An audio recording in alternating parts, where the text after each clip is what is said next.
Hello everybody and welcome back to another episode of Smite A to Z. My name is Raynday, I'm 85 years old and we're on Artemis now. Thank you all for patiently waiting. I know there have been a couple other things to watch in the meantime, but I do appreciate your patience. I'm just kidding, guys.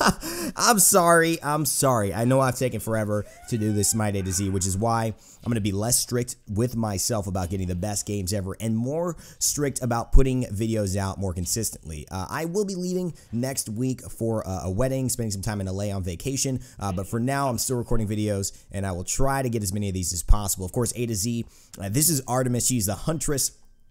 She is all fun and games, a really high DPS, high attack speed, late game type hunter. So if you like kind of progressing, playing a little more cautiously, kind of setting up traps, you know, having perfect ultimates that kind of can control a team fight, but then also late game being able to, you know, 2, 3, 4 shot people, instantly delete them, then she's a great goddess for you to start playing. I'm showing off a little bit of a more of a sustain style and also talking about, you know, what her skills do, allowing you to get some tips from me on basic Artemis do's and don'ts, and realistically just giving you a good overview of the champion in case you've seen it. Of course, if you guys are subscribing to the channel, you have a chance of being featured in these videos because I leave my notifications on as it getting a lot of pressure here, so I'm going to back off.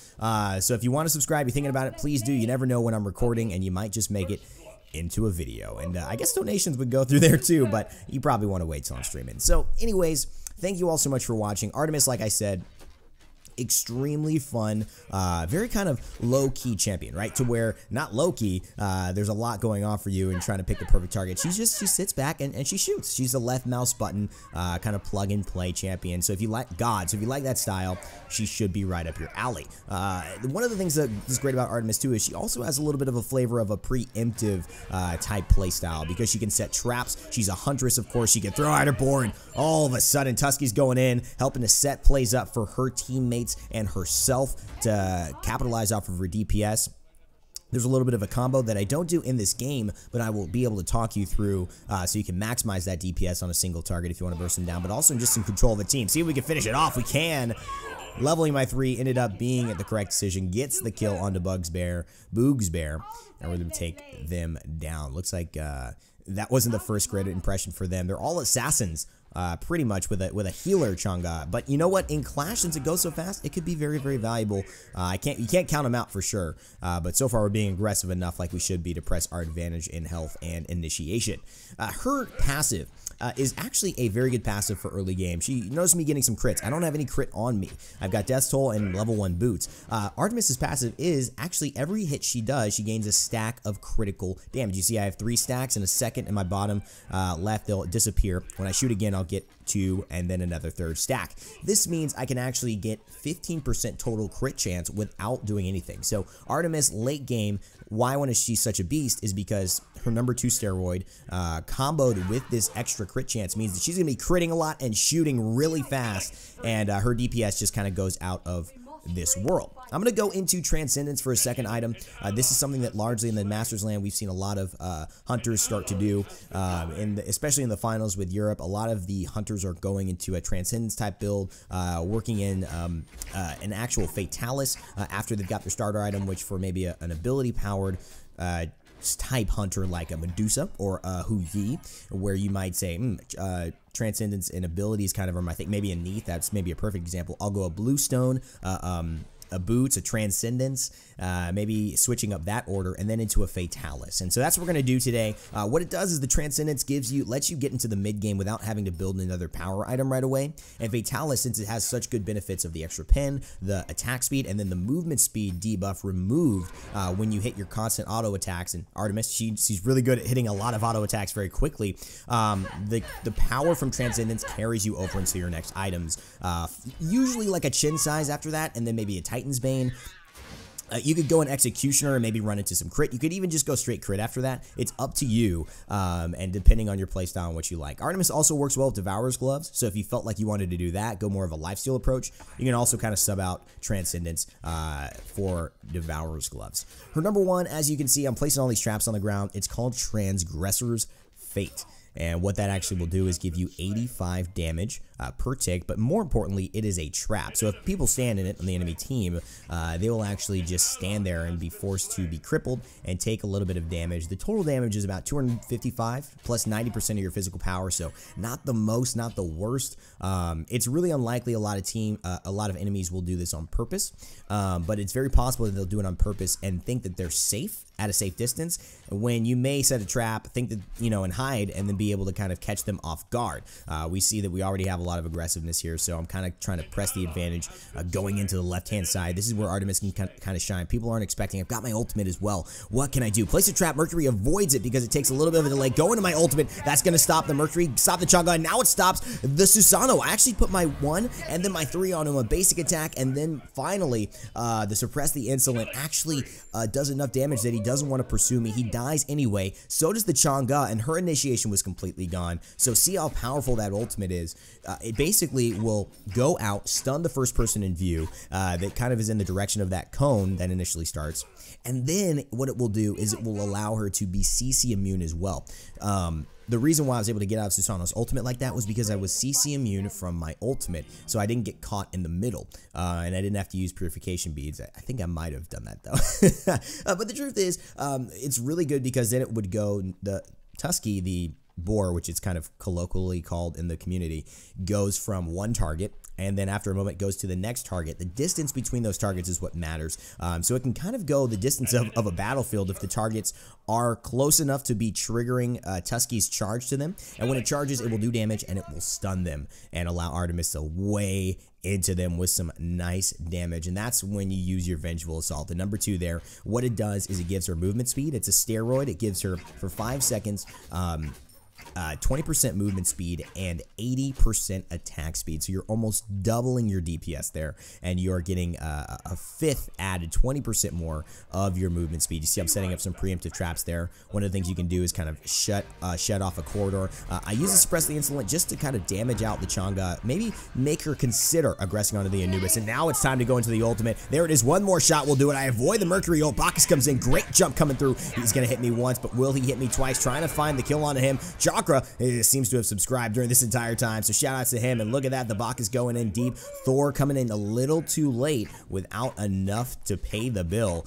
so he's gonna be stuck washing dishes at the end of this meal. He's just going back to base, sad with nothing left to his name. I'm going back here though with Transcendence already. You see my crits are getting into the 300s now. Still don't have any crit, just building power. Goes really well with Artemis again because that base crit is going to give her the ability to have that style of an item. Susanoo actually grabs the red and goes to the left. Seems like I didn't space them out well enough. And as you notice there, the trap that I put in last, you can only have 3 traps at a time. So if you're familiar with Paladins and Bomb King's bombs or any similar mechanic like this, the one that you put out first will disappear first. Will disappear last and continue in that order. So if I put 1, 2, 3, and then 4, number 1 would disappear, and then it would have essentially the placements of my 2nd, my 3rd, and my 4th trap. Then if I placed a 5, then the number 2 trap would disappear, and it'd be 3, 4, 5, if that makes sense to you. A lot of engagements going on here. Looks like we're already in control. I don't have my ultimate, and that is a real big aspect of her. So again, kind of plug and play, right? I mean, very DPS oriented. There's not a lot of crazy things. She's not the most mobile, and that's one of her weaknesses. So playing Artemis well is really picking your moments, being careful. I did mention a combination that you can use, and I do want to show you that. It really helps when people are just standing still, right? And there's a big crit, 284. Bastet trying to jump on me. Use the Suppress the Insolent just to ward her off, and she does. She knows the Bacchus is there. It's not a good look for her. And I'm actually going to back off here because, like I said, Artemis's big weakness is no immediate escape skill. She can't create distance between enemies that are pursuing. Oh my, wait a second. Got to go into the beads. And there it is, the ult right back onto the Thor. Big crit there, helps to save my life. He dodges the Suppress the Insolent, but I move to the right. One shot and Boog's Bear goes down. Oh my God, I'm sweating. I feel like I'm playing a horror story. That Thor came out of nowhere. And I cannot believe he missed. I was backing. I was not moving. So maybe he thought I knew he was coming and he anticipated I might dodge a little bit. That might be what it is. But that was really lucky the way that worked out. But again, immediately hit the beads, went into the ultimate. I probably could have just hit the ultimate only. But I thought he might have tried to hit me with the, I don't know. I should have just hit the ultimate there. That's the benefit of that. It's kind of like a preemptive beads. And the immunity only lasts for 3 seconds, so your boar will actually be out-stunning people. It stuns for 1.5 seconds longer, just 1.5 seconds, and basically it will keep on going, but your CC immunity actually only lasts for 3 seconds. So your board could realistically be out, but you will not be CC immune towards like the end of your ult, so really be careful of that. The other thing, like I said, just be your positioning is key. Staying behind the fight, staying in the middle of the fight. Really, as a hunter, you don't want to be initiating because you can't really get out. Your aggressiveness is either going to work perfectly or it's gonna kill you essentially and put you in a position where you just cannot get out safely, and the enemy team will take advantage of that. So Artemis, you have to play a little bit more cautiously, but when you do, late game, she is gonna shred. And as you can see, I'm already, you know, in about a few seconds taking them down. Now the real combination is using the ultimate onto somebody, having the boar stun them, and when you get that stun, actually shooting them with adding your suppress the insolent, shooting them with the 3, and then throwing a trap underneath where they are. As you see, when you put the trap, there's a bit of a delay. Enough of a delay to where if you actually were to use the boar, which I tried to use preemptively and it looks like that was stunned, use the boar while he gets stunned right there, you put the trap underneath him, and then you use the 3 as well. It's almost like you do it at the exact same time. Here's the Fatalis carrying me through. Easy to finish him off. The Thor goes down yet again. Boog's Bear is mine. And that keeps them there for longer. So while you're able to stun, you keep them rooted with the trap. You do the extra damage with that. You hit the suppress the insolent, and then you're able to use your Vengeful Assault, your number 2, and just get the steroid while they're just sitting there. They took the damage from your trap, your boar, your 3, and now you're just auto-attacking them, and that should be the end. And look at this. This is the end of the game.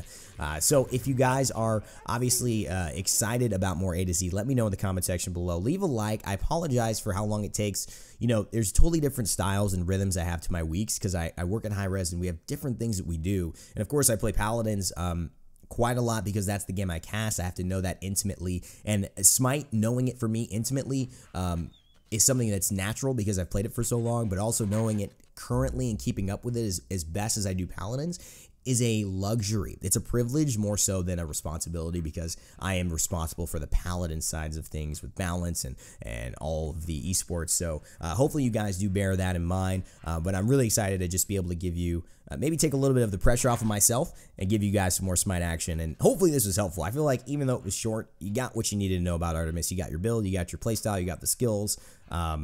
Yeah, I'm really, really excited about it. So thank you guys so much for watching. Again, if you did enjoy it, leave a like, share, comment, subscribe to the channel. That's one of the best ways to do it. If I go live today, please do come through, say hello. I'd love to see your faces there. A lot of big YouTubers have been streaming on YouTube lately, so it's pretty exciting. And as always, remember to never give up, never stop gaming, and I'll see you all next time.